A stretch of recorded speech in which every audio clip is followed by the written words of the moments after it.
Welcome back. We continue our Pride coverage this morning with a local author who details his journey in coming out, finding love, and losing it, all while protecting some of the most important people in the world as an agent of the United States Secret Service.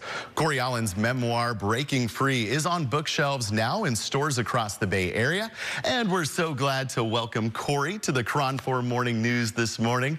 Cory, great to have you. Happy Pride. Good morning, and thank you for having me. And it's an honor to be here, and I'm humbled that it's also kicking off Pride Weekend here in San Francisco, so it's perfect timing. Absolutely. You're a newfound San Francisco resident, but we are going back to your days in the Secret Service, working across the country. Talk a little bit about that time for you and what inspired you to share this in your book. I relocated to California in 2019 after about a decade with the Secret Service as a special agent. And there was about 10 or 15 years of my life that just flew by in an instant, and I was traveling the world, I was working. I was assigned to the Obamas for the last 3 years of my time there, traveling the world. Michelle Obama on her coming book tour, went through a divorce. There was just so much that occurred in that 10 or 15 year span, and I needed a way to process it, not only for myself, but also to catalog and try and capture some of those events that had occurred, stuff I'd never dreamed of growing up in a conservative area in Virginia.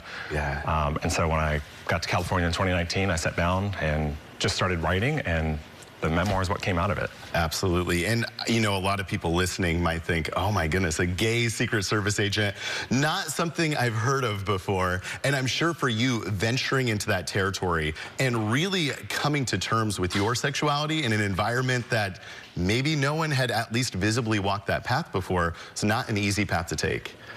It certainly wasn't. And through this is now my 20th year in law enforcement, which is unbelievable that it's gone that long. And it's not been an easy path. I wouldn't consider myself a trailblazer. There are others who have come before me, and there's others who are absolutely still in this line of work, and they message me. I get DMs from gay agents and gay officers from around the country who are relating to the book. It's connecting with them and thanking me for writing it, which is an honor. The best thing to hear. To think that my story can help other people. There's also just a lot of positivity that came out of it that helped me grow and learn through all of that.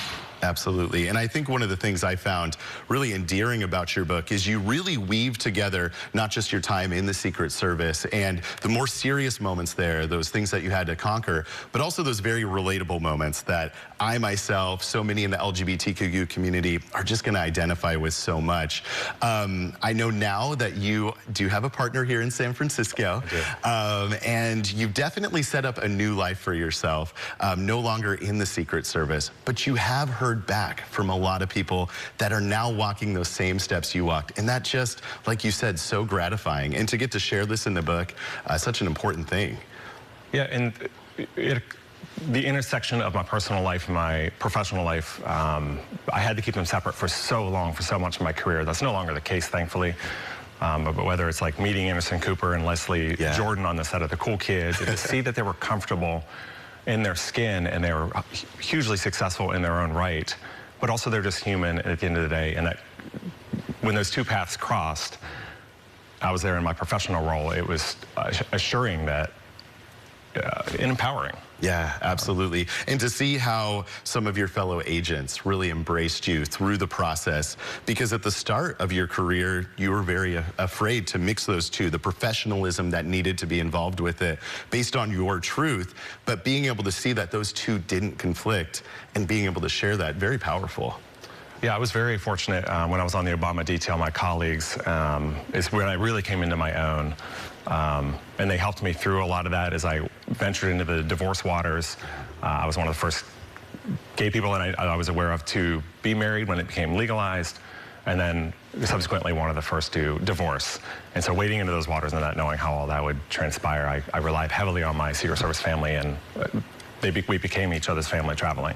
Absolutely. Well, I am not a voracious reader, but I did read your book in under 24 hours, and that's saying something right there. It's a very easy read, and viewers can actually find it right here in some of our Bay Area bookstores, correct? That is correct, and thank you. I am honored that you have read it and it resonated.